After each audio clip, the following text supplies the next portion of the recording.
आप देख रहे हैं सिटी पोस्ट लाइव। मैं हूं रिया रजक। बहुजन समाज पार्टी बसपा 10 सितंबर से पार्टी के राष्ट्रीय समन्वयक आकाश आनंद और सांसद रामजी गौतम के नेतृत्व में सर्वजन हिताय जागरूकता यात्रा निकालेगी। यह जानकारी आज पार्टी के पटना स्थित प्रदेश कार्यालय में आयोजित संवाददाता सम्मेलन के दौरान केंद्रीय प्रदेश प्रभारी अनिल कुमार एवं अन्य पदाधिकारियों ने प्रेस कॉन्फ्रेंस कर दी। जी हां, उन्होंने बताया कि आगामी 10 सितंबर से यह यात्रा कैमूर जिले से प्रभाव होगी और जी हां, उन्होंने बताया कि आगामी 10 सितंबर से यह यात्रा कैमूर जिले से प्रारंभ होगी और कैमूर, बक्सर, रोहतास, अरवल, जहानाबाद, छपरा, सिवान, गोपालगंज, बेतिया, मोतिहारी, मुजफ्फरपुर होते हुए वैशाली से समाप्त होगी। और क्या कुछ कहते हुए नजर आ रहे थे अनिल कुमार, आप सुने उन्हें। आप सभी मीडिया बंधुओं को जय भीम। आज बहुजन समाज पार्टी को ये बताते हुए बड़ा गर्व हो रहा है कि हम पार्टी के बहुजन समाज पार्टी के राष्ट्रीय संयोजक आकाश आनंद जी के नेतृत्व में, सांसद रामजी गौतम साहब के नेतृत्व में सर्वजन हिताय जागरूक यात्रा हम लोग निकाल रहे हैं, जो 10 तारीख को यात्रा निकलेगी। बिहार के कैमूर जिला से यात्रा का शुरुआत होगा। कैमूर से होते हुए कैमूर, सासाराम, बक्सर होते हुए, आरा होते हुए यात्रा सिवान, छपरा सिवान होते हुए, छपरा सिवान, गोपालगंज होते हुए पश्चिमी चंपारण, पूर्वी चंपारण, मुजफ्फरपुर, वैशाली, जहानाबाद, अरवल, इन जिलों में ये यात्रा जाएगी, जिसका नेतृत्व आकाश आनंद जी करेंगे। और बहुजन समाज पार्टी सर्वजन सभी लोगों के तरक्की के लिए बिहार में काम करना चाहते हैं। जो बिहार की जो मौजूदा जो सरकार है, ये जिस तरह से लोगों को गुमराह करने का, लोगों को ठगने का काम कर रही है,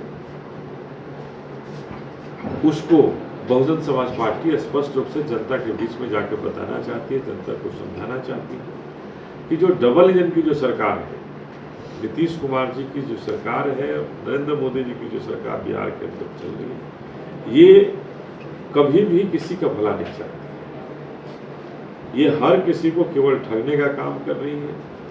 और आज अगर हम देखें बिहार के अंदर, तो बिहार में जातीय जनगणना कराई, लेकिन जातीय जनगणना कराने के बाद ये दलें आज भी ये कहने को तैयार नहीं है कि हम उतने लोगों को सीट देंगे, उतने लोगों को विधानसभा में उम्मीदवारी देंगे। उम्मीदवारी तक भी ये पार्टियां देने को तैयार नहीं है कि हम अति पिछड़ा समाज की अगर 37% हमारी आबादी है बिहार के अंदर जनगणना में, तो हम 37% उन्हें संख्या देंगे राजनीतिक रूप से भी, लेकिन वो भी हम नहीं कर पा रहे। पिछड़े अगर 40% हैं तो हम 40% उन्हें भागीदारी देंगे, लेकिन उन्हें भी भागीदारी देने को तैयार नहीं है। तो कहीं ना कहीं ये जो राजनीतिक पार्टियां हैं, जो एनडीए हो या इंडिया गठबंधन है, ये दोनों ही गठबंधन बिहार की राजनीतिक जो हिस्सेदारी है, वो राजनीतिक हिस्सेदारी हर समाज में बांटना नहीं चाहती। आज हमारे तरफ हमारे जो मंजू चौहान भी बैठी हैं, जो चौहान समाज से आती हैं, संतोष पाल जी हैं जो पाल समाज से आते हैं।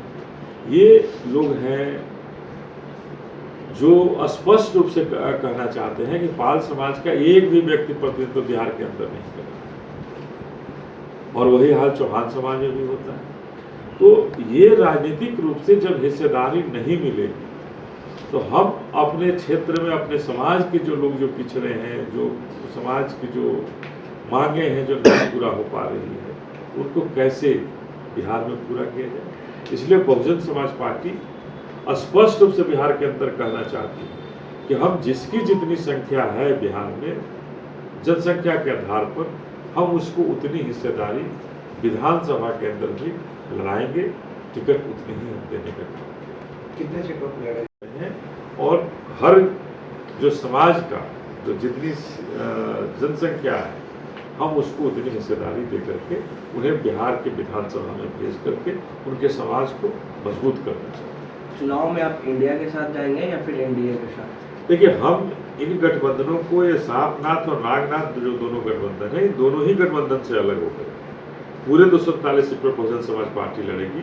और ये जो गठबंधन है, इंडिया की बात करें या एनडीए की बात करें, ये बिहार के साथ ठगबंधन है और बिहार को ठगने वाले हैं। जनसुराज को कैसे देख रहे हैं आप? देखिए, जनसुराज को क्या देखना है? जनसुराज तो अभी जिसकी जन्म नहीं हुई हो उनको देखकर क्या किया जा सकता है? अभी तो बहुत बड़े बड़े दावे कोई बिहार के अंदर कर ले, लेकिन लड़ाई में हम भी जान रहे हैं, आप भी जान रहे हैं कि बिहार के अंदर उस लड़ाई में वो कहीं नहीं है। इसलिए मैं इंडिया और एनडीए दोनों गठबंधनों की बात जो कर रहे हैं, ये दोनों ही सापनाथ और नागनाथ हैं। 20 सालों का शासन अभी हम लोगों ने देखा कि 20 सालों के शासन में ये डबल इंजन की जो सरकार है, अगर पलायन नहीं रोक पाई, उद्योग धंधे स्थापित नहीं कर पाई, न्याय नहीं दे पाती, 15 साल इंडिया गठबंधन को भी हम लोगों ने देखा है, उस गठबंधन ने भी हमें पलायन नहीं रोका, लोगों को रोजी रोजगार से दूर रखा और भी वहाँ अशांति का माहौल इस पूरे बिहार में पैदा हुआ।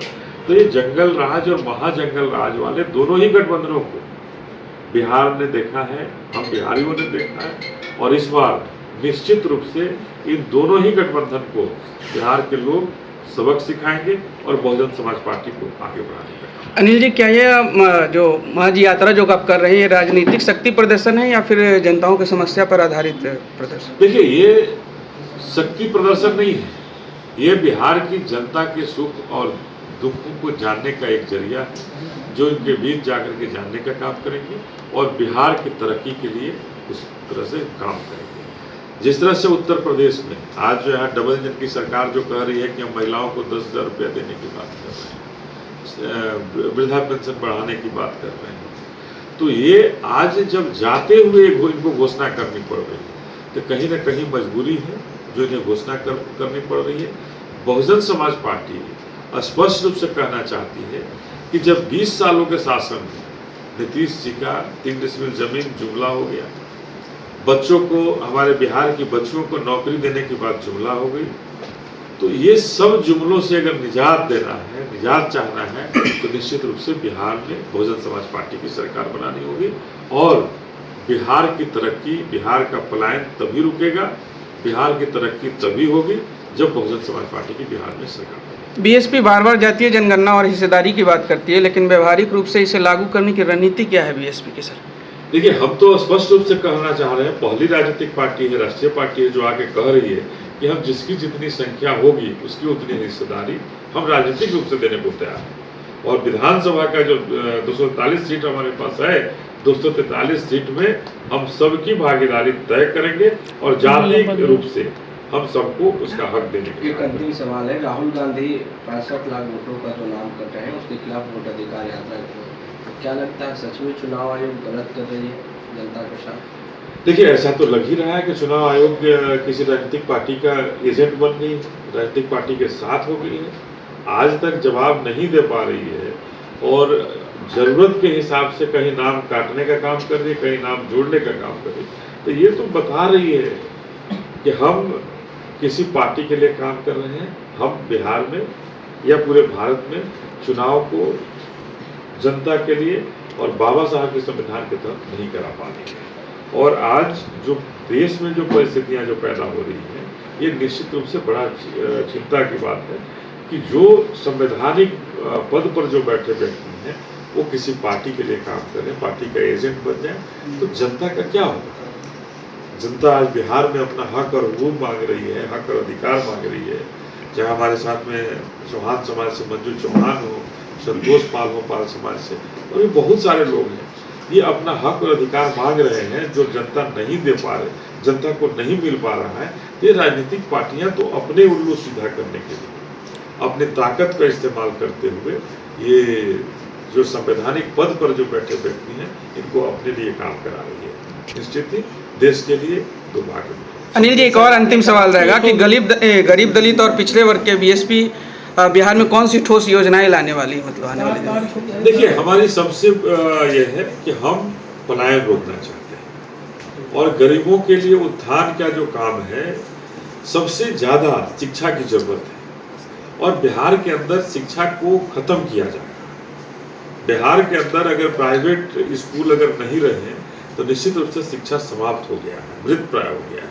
तो हम सबसे पहले जो बाबा साहब का पहला संकेत था कि शिक्षित बनो, हम उस शिक्षा को मजबूत करना चाहते हैं और फ्री ऑफ कॉस्ट सबको शिक्षा देना चाहते हैं, चाहे वो हायर सेकेंडरी की बात हो या स्पेशलाइजेशन हो, इंजीनियरिंग करना हो, मेडिकल करना हो, हम ये सारी कुछ फ्री करना चाह रहे हैं, जहाँ से हमारे बच्चे बच्चियाँ फ्री में पढ़ लिख करके आगे बढ़ें।